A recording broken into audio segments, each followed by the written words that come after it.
Hey guys, Taju22 here, and man, I'm just pumped up for tonight because for day two, me and my good friend Digino, we're gonna be main eventing day two of WrestleMania, and this has just been a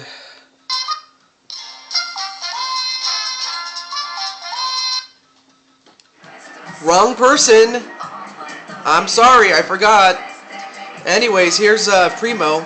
As I was going to say before I forgot, I had a brain freeze right there. I am controlling the music and everything to a certain degree, of course. But anyways, this is the first match of day two, which is a Cruiserweight title match.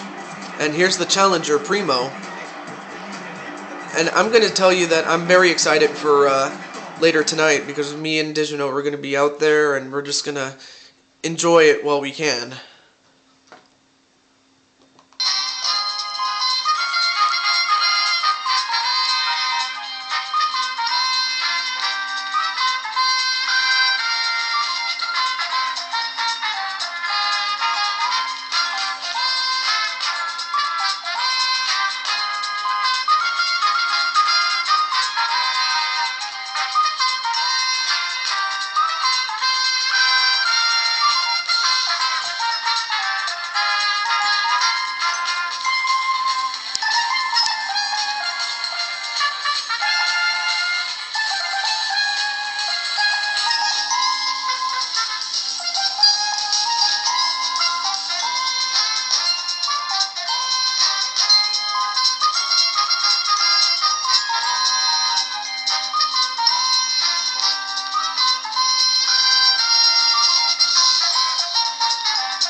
Well, anyway, that was Bob.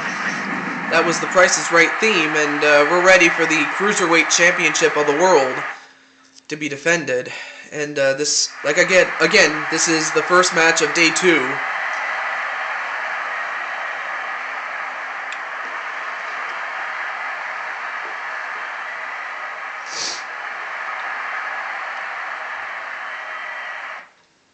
And anyway, like I said before, me and Digino, we're going to enjoy it while we can for tonight.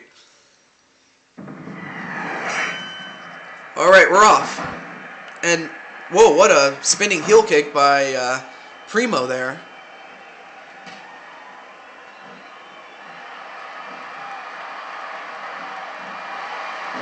And an atomic drop right to Primo. Oh, and a kick right to the face of Bob Barker. Now, of course, this cage match is, you can win by pinfall, you can win by submission, or you can win by escaping the cage through the door or over the cage. We're climbing up the cage, rather.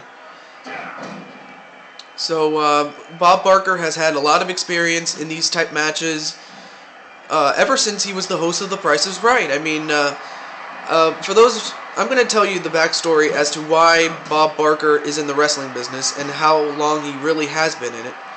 He's been in the wrestling business since 1972, which was the year that he became the host of The Price is Right. And the story goes is that Bob Barker, when he debuted, let's just say he stole the thunder a little bit from Mr. Fred Rogers.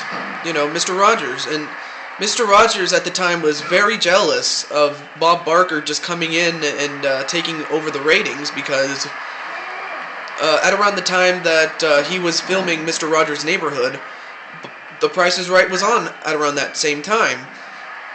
So needless to say, Mr. Rogers was very, very upset of Bob Barker taking over his spot. And wait a minute, no, kick out by Bob.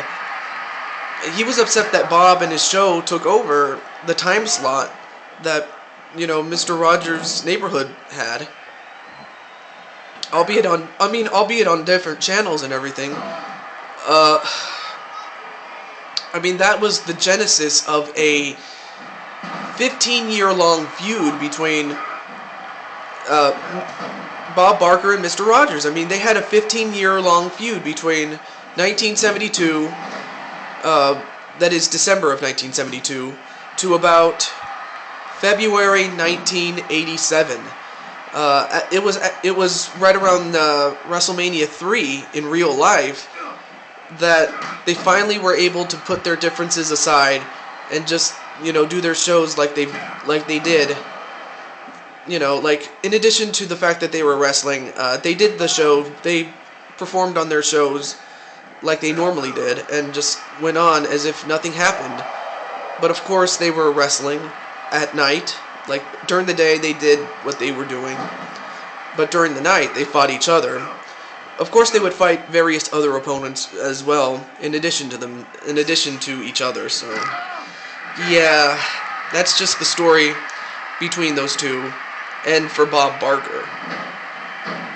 So yeah, needless to say, Bob Barker, was evenly matched with Mr. Rogers, and by the time 1987 came around, they stopped hating each other and started to become friends. And that's how they became partners in the Zoot Suits. That's how the Zoot Suits came about. And that's just the genesis of that story. And I just noticed Bob is pissed. Bob is pissed. And now he's going for a Cobra clutch right to Primo. But Primo doesn't stay down for very long.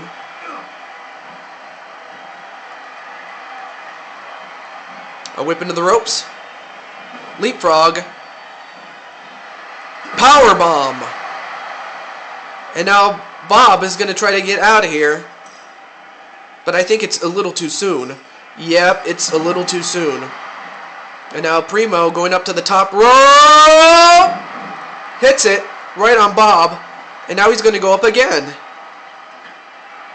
And he hits it again. An incredible match by two cruiserweights. I mean, of course Bob falls into that because, well, he's old. I mean, he's not as buff as he used to be when he was younger. Otherwise, he would not have, competed in this level. Wait a minute. Primo, of course, younger, took advantage of the situation and climbed out onto the other side of the fence, and unfortunately for Bob Barker, his reign as Cruiserweight champion has come to an end. So I give Primo a lot of credit for, weathering the early storm of Bob Barker. I mean, Bob Barker knew that the longer the match went, the more it would favor Primo because he's younger and he's a little lighter.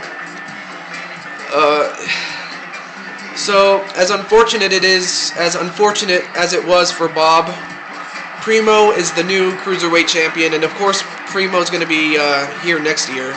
Is going to come back for next year, so yeah, he's going to be the Cruiserweight champion going into next year.